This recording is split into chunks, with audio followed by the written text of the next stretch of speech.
Two SS officers pull up to a quiet house in a German village. It's lunchtime. October 14, 1944. They don't knock loudly. They don't draw weapons. They're polite. Almost respectful. They ask to speak with Field Marshal Rommel. Alone. His wife notices they wait by the car. His son sees them carrying a small wooden box. Inside that box is a vial. Inside that vial is a choice that isn't really a choice. In 3 hours, Germany's most famous general will be dead.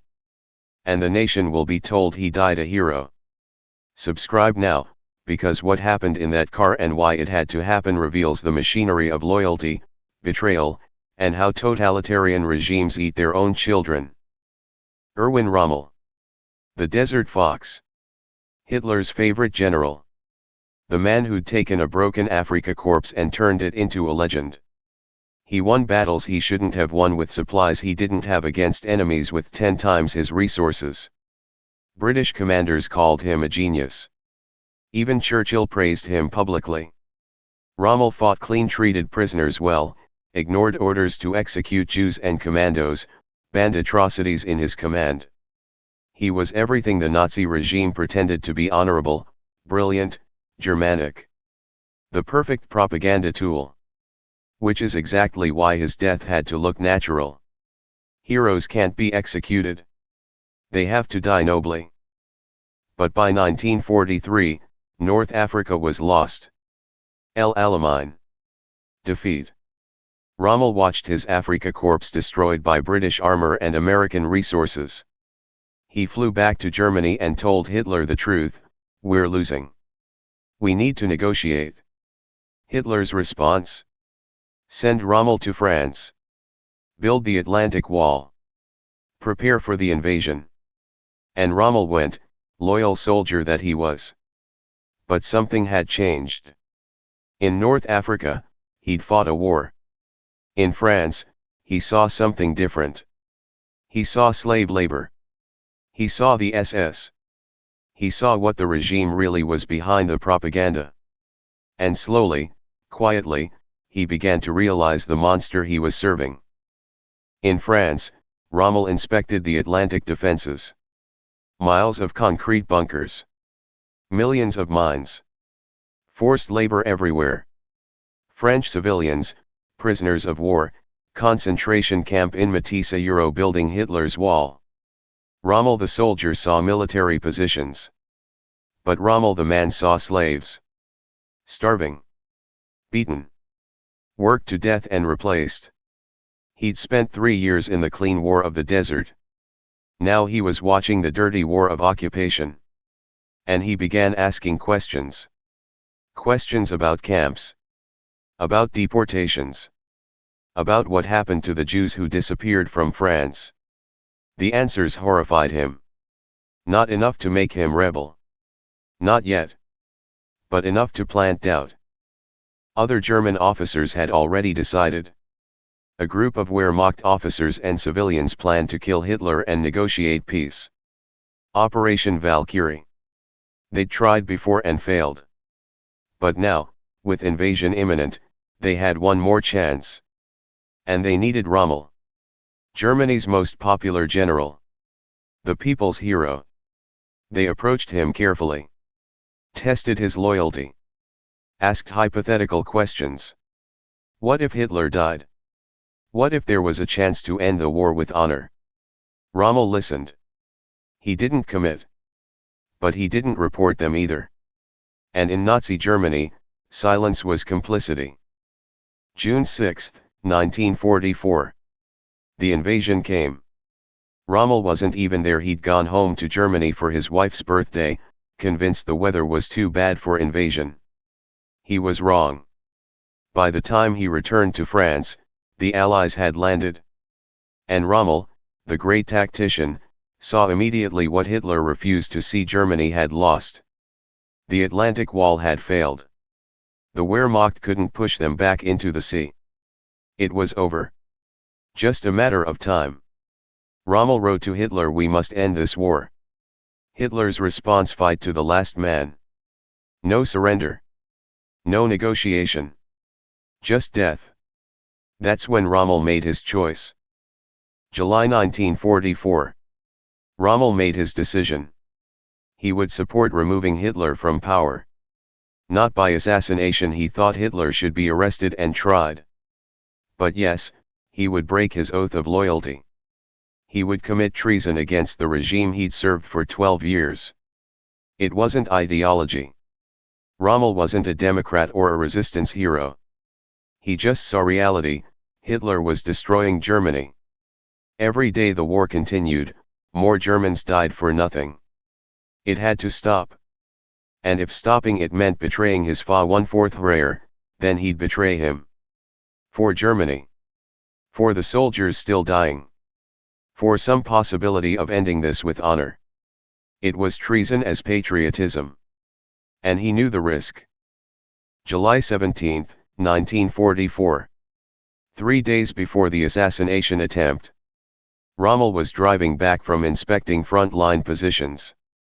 Allied fighters spotted his staff car. They attacked. Bullets shattered the windshield. The driver lost control. The car crashed.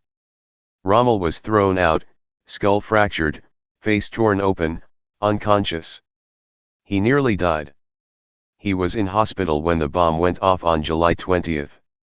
He never participated in the actual assassination attempt. But Hitler didn't care about facts. Rommel had talked to the conspirators. He'd listened. He'd agreed the Third Reich had to go.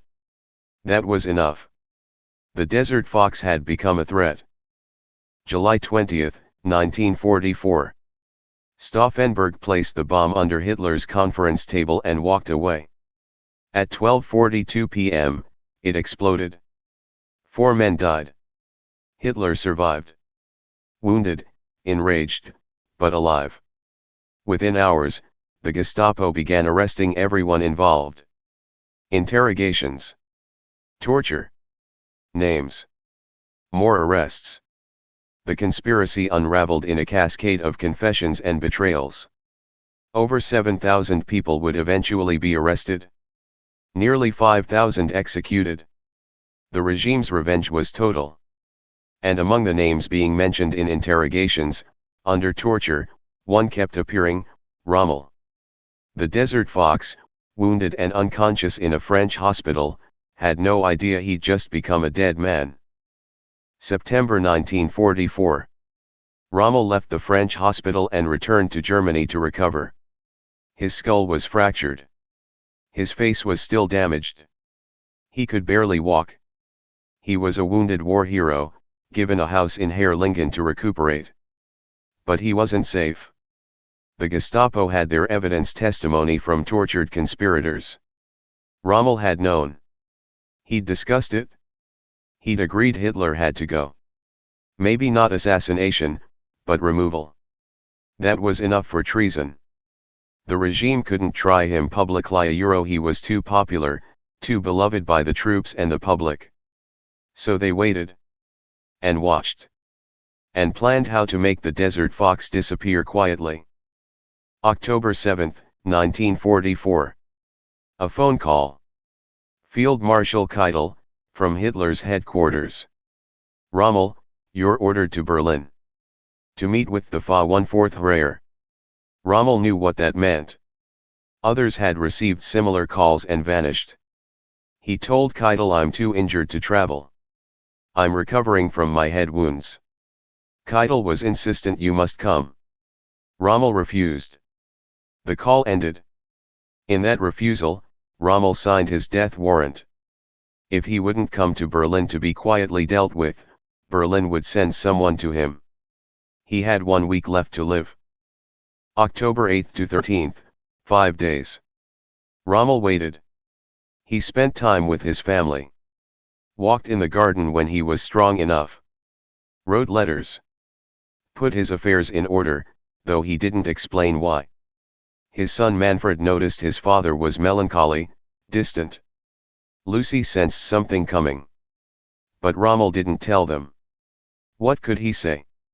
That the Third Reich he'd served was going to murder him? That his loyalty had earned him nothing but a quiet death? That they'd be in danger too if he didn't handle this correctly? So he said nothing. He just savored these last days of normal life. And waited for the knock on the door. October 14, 1944. Morning. Normal morning. Breakfast with the family. Lucy making coffee. Manfred preparing for school. Rommel reading the newspaper. Everything routine. But Rommel knew. Today was the day. He'd said goodbye in small ways all week. Now he just waited. Around 11 a.m., he got dressed. Not in civilian clothes. In his Afrika Korps uniform. His decorations. His medals.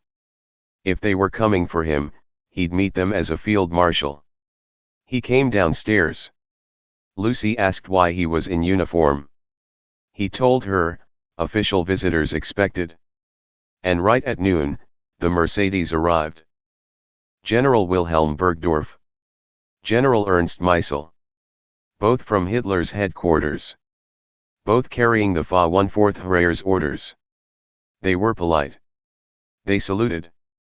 They asked to speak with Field Marshal Rommel privately. The family went to another room. Burgdorf and Meisel took Rommel to his study. They closed the door. What was said in that room, we know from Rommel's son, who listened at the door. The generals presented the evidence, testimony from Hofacker and Sta 1/4 Nigel, tortured conspirators who mentioned Rommel's name. Then they presented the choice. Choice 1, public trial. Your guilt will be announced. You, your wife, your son all arrested. All tried. Likely all executed. Your name destroyed. Your reputation erased. Everything you built, shattered. Choice 2, suicide. Today. We have cyanide. You take it. We tell Germany you died from your war wounds. State funeral. Full military honors. Your family is safe. Your name stays clean. Your pension protected. You have 3 minutes to decide. 3 minutes. Public trial and family destruction, or quiet death and family protection. It's framed as a choice. It isn't. Rommel was trapped. If he chose trial, he'd be denounced as a traitor. Witnesses would be produced, whether real or fabricated. His family would suffer. His name would be destroyed. Everything he'd built would be erased. And he'd still die, just publicly. Humiliated. But if he died quietly, he could protect them. Save his family. Preserve his legacy. Die as the hero everyone believed him to be.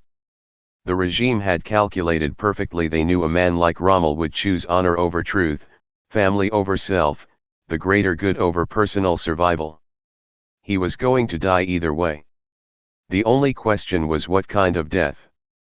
And they knew which one he'd choose. Rommel stood. Told the generals, I need 15 minutes with my family. They agreed. He left the study. Went to Lucy and Manfred. Told them calmly, I've been accused of treason. It's false, but it doesn't matter. I'm taking my own life in a few minutes. This protects you. The generals have promised state funeral, full honors, your pensions are safe. Then he shook his son's hand. Kissed his wife. Told them to be strong. 15 minutes to say goodbye to his family, to his life, to everything. 15 minutes to prepare his wife and son for the lie they'd have to live with, that he died naturally, that the regime honored him, when really it murdered him. 15 minutes. Then he walked out the door to die. Rommel picked up his marshal's baton. Put on his cap. Walked to the door. Lucy followed, crying, asking the generals to spare him. They said nothing. Manfred watched from the doorway. Rommel walked out of his house for the last time. Down the path. To the waiting Mercedes. Villagers saw the famous field marshal getting into a car with 2 officers. Thought nothing of it. Official business. The generals got in. Rommel sat in the back seat. The car drove away, not toward Berlin or headquarters, but just to the edge of the village. To a quiet spot. The last thing Rommel saw as the car pulled away, his wife and son standing in the doorway of their home. Watching. Not knowing they'd never see him alive again. The car drove to a wooded area just outside Herrlingen. Quiet. Private. Away from witnesses. The car stopped. Bergdorf turned around. Handed Rommel the vial. Told him you have 5 minutes. Then they got out of the car. Left him alone. Rommel sat in the back seat of the Mercedes. Held the vial. 52 years old. Lifetime soldier. War hero. Father. Husband. One of history's most brilliant tactical minds. And now this alone in a car with poison, because he'd chosen conscience over total obedience. He unscrewed the vial. The historians disagree on his last thoughts. Some say he was calm, others say he hesitated. But we know what he did. He drank. And in seconds, it was over. The desert fox was dead. October 18, 1944. 4 days later. State funeral at Ulm City Hall. Thousands attended. Wehrmacht honor guard. Nazi officials. Von Rundstedt read the eulogy, praising Rommel's service and genius. The official story: Rommel died of his injuries from the July 17 attack. Brain hemorrhage. Died at home, peacefully, in the service of the fatherland. No mention of conspiracy. No mention of cyanide. No mention that the regime he'd served had murdered him. Lucy and Manfred sat in the front row, maintaining the lie because their lives depended on it. The crowd believed. The newspapers reported it as fact. Germany mourned its hero. And no one knew he'd been killed by his own government for the crime of developing a conscience. The truth stayed hidden until after the war. When the Reich fell, when documents were captured, when survivors talked. Then the world learned, Rommel didn't die of injuries. He was murdered by his own government. Forced to commit suicide to protect his family. The hero's death was a lie. The state funeral was a cover-up.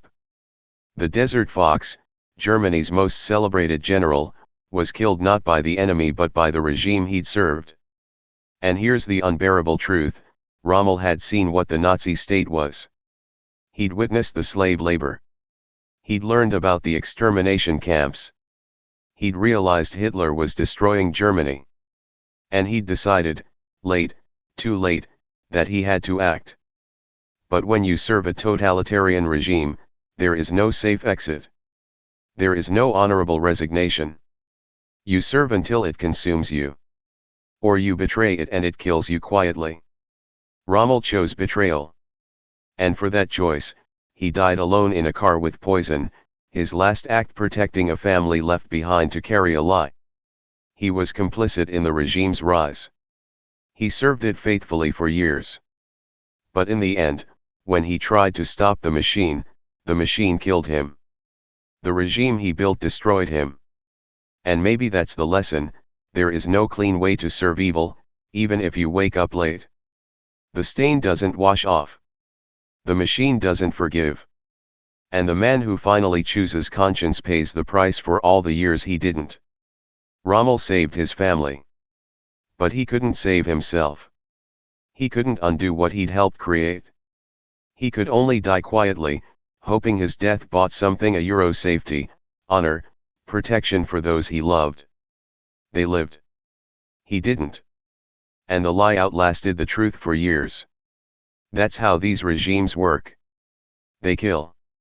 They lie. They make the dead complicit in their own erasure. And the survivors carry the weight forever. History doesn't have heroes and villains. It has humans making choices in impossible circumstances. Rommel served a genocidal regime. Then he tried to stop it. Then it killed him for trying. Was he a hero? A villain? A warning? Maybe all three. Maybe that's the point. Subscribe to explore more histories that refuse simple answers. Like if you think conscience matters even when it comes too late. Comment: would you have chosen the trial or the poison? Would you have protected your family or your name? These questions don't have comfortable answers. That's why we need to keep asking them. Because the machine that killed Rommel still exists in different forms, different flags, different names. And it still demands loyalty. And it still destroys those who withdraw it. Remember this story? Because it's not over. It just wears different uniforms now.